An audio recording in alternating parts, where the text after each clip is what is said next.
Hello बच्चों, चलिए प्रश्न को पढ़ते हैं और समझते हैं। त्रिभुज एबीसी के लिए निम्नलिखित में से कौन सा कथन सत्य नहीं है। विकल्प दिए गए हैं हमें ए, बी, सी और डी, और हमें इनमें से सही विकल्प बताना है। प्रश्न को हल करने से पहले हम प्रश्न के लिए मुख्य अवधारणा लिखेंगे। तो प्रश्न के लिए मुख्य अवधारणा, जिसकी सहायता से इस प्रश्न को हल किया जाएगा। मुख्य अवधारणा में देखिए, हम त्रिभुज नियम लिखेंगे। तो यहाँ पर लिखता हूँ मैं त्रिभुज नियम। देखिए, त्रिभुज नियम क्या होता है इसको हम यहाँ पर समझ सकते हैं। मान लीजिए त्रिभुज हमारे पास पी, क्यू और आर त्रिभुज है। तो देखिए, हमें पता है अगर आप पी से क्यू प्लस क्यू से आर और प्लस आर से पी की बात करते हैं तो ये योगफल किसके बराबर होगा?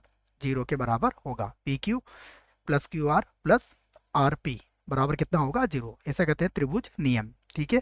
उसके बाद दूसरी बात याद रखें आप कि हम ये भी जानते हैं कि यदि हमें कोई सदिश दिया जाता है ए बी, तो इसका ऋण सदिश किसके बराबर होगा? अगर हम इसको चाहें तो इसको लिख सकते हैं माइनस का बी ए सदिश। तो यह बात भी आप इस प्रश्न में याद रख सकते हैं।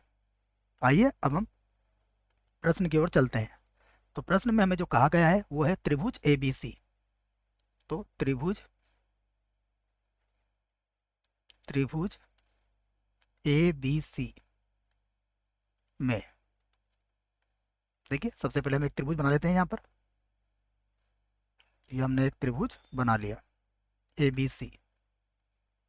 A B C. तो इस त्रिभुज में देखिए, यदि हम इसको इस प्रकार से लिखते हैं तो सबसे पहले त्रिभुज नियम से ए बी सदिश प्लस बी सी सदिश, बी सी सदिश प्लस सी ए सदिश, ये किसके बराबर होगा?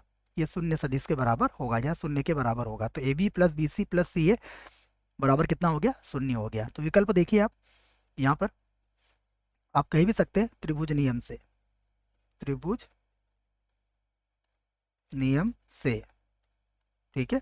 तो देखिए A B plus B C plus C है, तो A B plus B C plus C है। इसका मतलब ये जो विकल्प है ये तो क्या है? हमारा सही विकल्प है बच्चों। ठीक है, ये तो सही विकल्प दिख रहा है।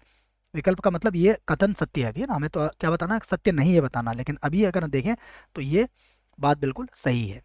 उसके बाद देखिए, अब हम बात करते हैं A B plus B C minus A C की।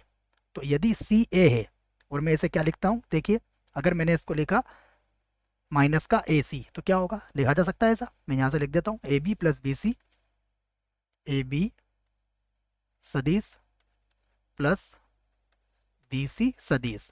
और यदि मैं इसे क्या लिखूँ? यदि मैं इसे लिखूँ ए सी, तो ये माइनस का बन जाएगा। तो ये हो जाएगा माइनस का ए सी सदिश बराबर हो जाएगा शून्य। इसका अर्थ है कि मैंने जो अभी बताया आपको कि ए सी सदिश जो होगा ये किसके बराबर होगा? माइनस सी ए सदिश के बराबर होगा। ठीक है। इसका अर्थ क्या हुआ?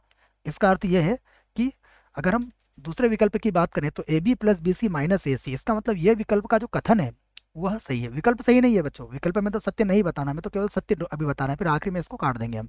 फिर A B plus B C minus C A. अब माइनस सी ए देखिए, ये नहीं हो सकता है। A B plus B C minus C A ये संभव नहीं है बच्चों, क्योंकि हमारा A B plus B C plus कितना आया है? सी ए। इसका मतलब ये जो है ये कथन हमारा क्या है? सही नहीं है। ठीक है। अगला देख लेते हैं, A B minus C B plus C A. तो यहाँ पर देखिए A B plus B C था, मैं इसको सी बी लिख सकता हूँ। तो अगर मैं इसको ए बी लिखता हूँ, बी सी को लिखता हूँ माइनस का सी बी, और पुनः इसको क्या लिख सकता हूँ मैं? प्लस का सी ए बराबर क्या हो जाएगा? 0। क्योंकि हमें पता है कि अगर BC सदिश की बात करें तो BC सदिश किसके बराबर होगा? माइनस CB सदिश के बराबर होगा। इसका अर्थ क्या हुआ? इसका अर्थ यह हुआ कि ये जो विकल्प है ये भी हमारा मतलब कथन सही है। तो हमसे क्या पूछा गया है कि कौन सा कथन सत्य नहीं है? तो देखो बच्चों, ये वाला कथन भी सत्य है, अर्थात ये विकल्प नहीं होगा हमारा। ये कथन भी सत्य है, अर्थात ये भी हमारा विकल्प नहीं होगा। और डी वाला कथन भी क्या है? सत्य है, अर्थात ये भी हमारा विकल्प नहीं होगा। तो हमारा सही विकल्प क्या होगा? सी। ये हमारा इस प्रश्न के लिए सही विकल्प हो जाएगा। आशा करता हूँ बच्चों प्रश्न का उत्तर समझ में आया होगा। धन्यवाद।